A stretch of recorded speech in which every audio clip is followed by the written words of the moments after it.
ஒரு காட்டில் கோகோ குருவி தான் குழந்தையோட வாழ்ந்துட்டு இருக்கு. அந்த காட்டில் இன்னும் கொஞ்ச நாளில் பனிக்காலம் வரதுனால அவங்க ரெண்டு பேரும் அதை பற்றி பேசிக்கிட்டு இருக்காங்க. இங்கே பாடுமா, இன்னும் கொஞ்ச நாளில் இந்த காட்டில் பனிக்காலம் ஆரம்பிச்சிடும். பனிக்காலத்தில் நம்மளால் பறக்கவே முடியாது, உணவும் கொண்டுட்டு வர முடியாது. அதனால இப்போ எனக்கு என்ன பண்ணுறதுனே தெரியலை. அம்மா, நம்ம ஏன் குளிர்காலத்துக்கு தேவையான பொருட்களை இப்பயே சேகரித்து வச்சிருக்க கூடாது? அடசிட்டு, நீ சொல்கிற ஐடியா கூட நல்லா தான் இருக்குது. நம்ம இப்போவே உணவெல்லாம் சேகரித்து வச்சுக்கிட்டோம் அப்படின்னா பனிக்காலத்தில் எந்த பறவைகளும் உணவு இல்லாமல் கஷ்டப்படாதுங்க. நான் உடனே இந்த ஐடியாவை போய் எல்லா பறவைங்க கிட்டேயும் சொல்கிறேன். சிட்டு சொன்ன ஐடியாவை மற்ற பறவைங்க கிட்டேயும் சொல்லி பனிக்காலத்துக்கு தேவையான உணவை சேகரித்து வைக்க சொல்கிறதுக்காக கோகோ குருவி காட்டுக்குள்ளே போகுது. ஹே புடா, நான் உங்கள் எல்லாரையும் பார்க்கறதுக்காக தான் காட்டுக்குள்ளே வந்தேன். என்ன நீ மட்டும் தனியாக இருக்க? மற்ற பறவைங்களெல்லாம் எங்க? என்ன கோகோ, எங்களை பார்க்க வந்தியா? ஏதாவது முக்கியமான விஷயமா? ஆமா புடா, ரொம்ப முக்கியமான விஷயம்தான். இன்னும் கொஞ்ச நாள்ல நம்ம காட்டுல பனிக்காலம் வரப்போகுது இல்லையா? அதை பத்தி நானும் சிட்டுவும் பேசிக்கிட்டு இருந்தோம். அப்ப சிட்டு ஒரு ஐடியா சொன்னா, எனக்கு அது ரொம்பவே பிடிச்சிருந்தது.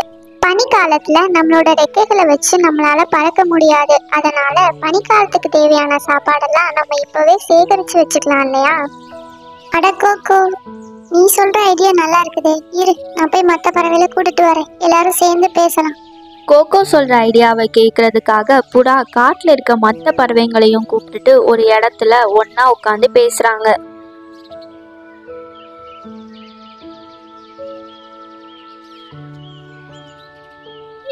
கோகோ, என்ன எல்லாத்தையும் அவசரமா கூப்பிட்டுருக்க போல? ஏதோ பனிக்காலம் உணவு ஏதோ சொல்றாங்க, சீக்கிரம் சொல்லுப்பா, பல சோழி கிடக்கு எனக்கு. அது ஒன்றும் இல்லை பச்சைக்கிளி, இன்னும் கொஞ்ச நாள்ல இந்த காட்டில் பனிக்காலம் வந்துடும். பனிக்காலம் வந்துட்டா நம்ம ரெக்கைகளை வச்சுட்டு நம்மளால பறந்து உணவு தேட முடியாது. அதனால நம்ம இப்போ இருந்தே பனிக்காலத்துக்கு தேவையான சாப்பாடை நம்ம டெய்லி சேகரிக்கிற உணவுல இருந்து கொஞ்சம் எடுத்து வச்சுக்கிட்டோம் அப்படின்னா பனிக்காலத்துல நம்ம நிம்மதியா உட்காந்து சாப்பிடலாம்.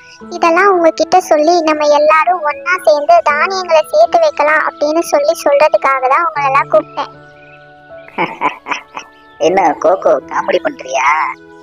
என்கிட்ட இருக்கிற காசுக்கு எனக்கு உணவு தானா வரும். உங்க கூட போய் தானியங்களை சேகரிச்சு எப்பா அப்பா என்னெல்லாம் முடியாது. நீங்க போய் பாருங்க, நான் போறேன், எல்லாரும் போங்கப்பா. அட விடு கோகோ, அந்த காக்கா பணத்திமிழ்ல பேசுது, பார்த்தா தான் தெரியும். நீ சொன்ன பிளான் நல்லா இருக்கு, அதையே எல்லாரும் ஃபாலோ பண்ணுவோம். காக்காவை தவிர மற்ற எல்லா பறவைகளும் கோகோ சொன்ன ஐடியாவை சரின்னு ஏற்றுக்கிட்டு உணவு சேகரித்து வைக்கணும் அப்படின்னு எல்லாரும் முடிவு பண்ணுறாங்க. இந்த காட்டில் இருக்கிறவனுக்குலாம் அறிவே இல்லை, ஏதோ உணவு சேகரிக்காங்களாம், அதுவும் குளிர்காலத்துக்கு. நம்மகிட்ட இருக்கிற பணத்துக்கு நம்ம என்ன வேணா வாங்கலாம். சரி சரி, இந்த பிரியாணி எதுக்கு காக்க வைக்கணும்? நம்ம சாப்பிடுவோம். அந்த குருவிகளுக்கு தான் எதுவும் கொடுத்து வைக்கலையே. ஒரு பக்கம் காக்கா பறவைகளை கிண்டல் பண்ணி பேசிக்கிட்டு இருக்கு. ஆனால் இன்னொரு பக்கம் எல்லா பறவைகளும் பனிக்காலத்துக்கு தேவையான சாப்பாடை சேகரித்து வைக்க ஆரம்பிச்சிட்டாங்க. இப்படியே நாட்கள் நகர்ந்து போச்சு. அடுத்த கொஞ்ச நாளில் காட்டில் பனிக்காலமும் ஆரம்பமாயிருச்சு. அம்மா, எனக்கு ரொம்ப குளிரா இருக்கு, எனக்கு சூடா ஏதாவது பண்ணி கொடுங்க, அப்பதான் நல்லா இருக்கும். சிட்டு, வீட்டில் இருக்க சாப்பாடெல்லாம் தீந்து போயிடுச்சு. நான் போய் நம்ம சேர்த்து வச்சிருந்த இடத்துல இருந்து சாப்பாடை எடுத்துட்டு வந்து உனக்காக சூடா பண்ணி தரேன். நீ கொஞ்ச நேரம் இங்கேயே காத்துரு. கோகோ குருவி தன்னோட பொண்ணு சூடா ஏதாவது பண்ணித்தர சொல்லி கேட்டதுக்காக உணவை எடுக்கிறதுக்காக காட்டுக்குள்ள பறந்து போகுது. அப்போ அந்த இடத்துல புறாவை பார்க்குது. அட கோகோ, உன்னை பார்க்க தான் வீட்டுக்கு வரலாம்னு நினைச்சேன், நீ ஏன் இங்க வந்துட்ட? புறா, என்னாச்சு? காட்டுல எதுவும் பிரச்சனையா? எதுக்காக என்ன தேடி வரணும்னு நினைச்ச? அப்படிலாம் ஒண்ணும் இல்ல கோகோ, இப்ப காட்டுல எல்லாரும் சாப்பிட்டு சந்தோஷமா இருக்கிறாங்க அப்படின்னா அதுக்கு நீ தானே காரணம். அதான் உனக்கு ஒரு நன்றி சொல்லிட்டு போலான்னு வந்தேன். அட, நன்றி எல்லாம் எதுக்கு புறா? இது என்னோட கடமை தான். காட்டுல இருக்க எல்லா பறவைகளும் பசி இல்லாம இருக்கணும்னு நினைச்சேன், அதனாலதான் இந்த ஐடியாவை சொன்னேன். என்ன இருந்தாலும் நீ செஞ்சது பெரிய விஷயம் தானே கோகோ. இப்படி இவங்க ரெண்டு பேரும் பேசிக்கிட்டு இருக்கும்போது காட்டில் பனி ரொம்ப அதிகமாக விழ ஆரம்பிச்சிருச்சு. உடனே ரெண்டு பறவைகளும் தன்னோட வீட்டுக்கு போயிட்டாங்க. ஐயோ, ரொம்ப பசிக்கிற மாதிரி இருக்கே. அன்னைக்கே அந்த பறவைங்க சொல்றத நான் கேட்டிருக்கணும், கேட்காம விட்டது ஏன் தப்பு தான். இப்போ வேற ரொம்ப பசிக்குது, நான் என்ன பண்றதுன்னு இப்போ எனக்கு தெரியலையே. அன்னைக்கு மற்ற பறவைங்க சொல்லும்போது அதை கேட்காம கிண்டல் பண்ண காகம் இன்னைக்கு தான் உணவோட அருமை தெரிஞ்சு தான் பண்ணது தப்பு அப்படின்னு உணர்ந்து ரொம்பவே வருத்தப்பட்டுச்சு. பசியில் இருந்த காக்கா என்ன பண்ணுறதுன்னு தெரியாமல் கழுகு கிட்ட போய் உதவி கேட்கறதுக்காக போகுது. கழுகு, எனக்கு ரொம்ப பசியா இருக்கு, எனக்கு ஏதாச்சும் சாப்பிட இருந்தா கூட. ஓ, இந்த பணக்கார காகத்துக்கு பசியெல்லாம் எடுக்குமா? அன்னைக்கு நாங்க உணவு சேகரிக்கும் போது எங்களை எப்படி எல்லாம் தொந்தரவு பண்ண மறந்துட்டியா? கொஞ்சம் ஞாபகப்படுத்தி பாரு.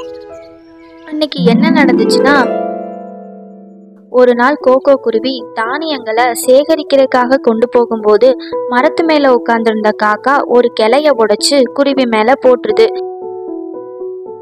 இதனால குருவி அது கொண்டு வந்த தானிய மூட்டைய கீழே போட்டுருது. ஐயோ காகமே, எதுக்காக நீ இப்படி பண்ண? நான் கொண்டு வந்த தானியங்கள்லாம் இப்படி கீழே விழுந்து வேஸ்டா போயிடுச்சு. ஐயோ, நீ கொண்டு வந்த தானியங்கள்லாம் வேஸ்டா போச்சா? எவ்வளோன்னு சொல்லு, நான் உனக்கு காசை கொடுத்துட்றேன்.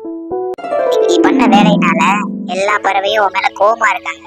பேசாம இங்க இருந்து போயிரு. சாப்பாடு இல்ல, ஒண்ணும் இல்ல. காக்கா அங்கிருந்து போனதுக்கு அப்புறமா கழுகு நடந்த எல்லாத்தையும் குருவி கிட்ட சொல்லுது. கோகோ, அந்த திமிரு பிடிச்ச காக்கா என்கிட்ட சாப்பாடு கேட்டு வந்துச்சு. என்கிட்டலாம் சாப்பாடு இல்லைன்ட்டு அதை விரட்டி விட்டுட்டேன். ஐயோ கழுகு, எதுக்காக நீ இப்படி பண்ண? என்னதான் இருந்தாலும் அந்த காக்கா ரொம்ப பாவம். நான் இப்பவே போய் அதுக்கு உதவி பண்றேன். காகமே, நான் உன்னை தேடிதான் இங்க வந்தேன். உனக்கு ரொம்ப பசியா இருக்குன்னு கழுகு என்கிட்ட சொல்லுச்சு. உனக்கு பசியா இருந்திருந்தா நீ என்கிட்ட வந்து சாப்பாடு கேட்டுக்கலாமே. அப்படி இல்ல கோகோ, நான் அன்னைக்கு உன்னை ரொம்ப அவமானப்படுத்தி பேசிட்டேன். அதனாலதான் உன்கிட்ட வந்து கேட்கணும்னு எனக்கு தோணல. அதையெல்லாம் நான் ஒன்றும் தப்பா எடுத்துக்கல. உனக்கு ஏதாவது வேணும்னா நீ தாராளமா என்கிட்ட வந்து கேட்கலாம். இந்தா, இந்த தானியங்களை நீ வச்சுக்கோ. இந்த குளிர்காலத்துல இந்த தானியங்கள் எல்லாம் உனக்கு ரொம்ப உதவியா இருக்கும். கோகோ, அன்னைக்கு நான் எவ்வளவு உன்னை தப்பா பேசினேன். ஆனா அதெல்லாம் மனசுல நினைக்காம எனக்கு இவ்வளவு உதவி பண்ற. இந்த உதவியை நான் என்னைக்கும் மறக்க மாட்டேன் கோகோ. இந்த கதையிலேருந்து நம்ம என்ன தெரிஞ்சுக்கிறோன்னா, ஒருத்தங்க நமக்கு உதவி செய்யலை, அதனால நம்ம ஏன் அவங்களுக்கு உதவி செய்யணும் அப்படின்னு யோசிக்காம, அவங்க நமக்கு உதவி செய்யலை, அதனால நம்ம அவங்களுக்கு உதவி செய்வோம் அப்படின்னு யோசிக்கணும். அதுதான் உண்மையான அறம்.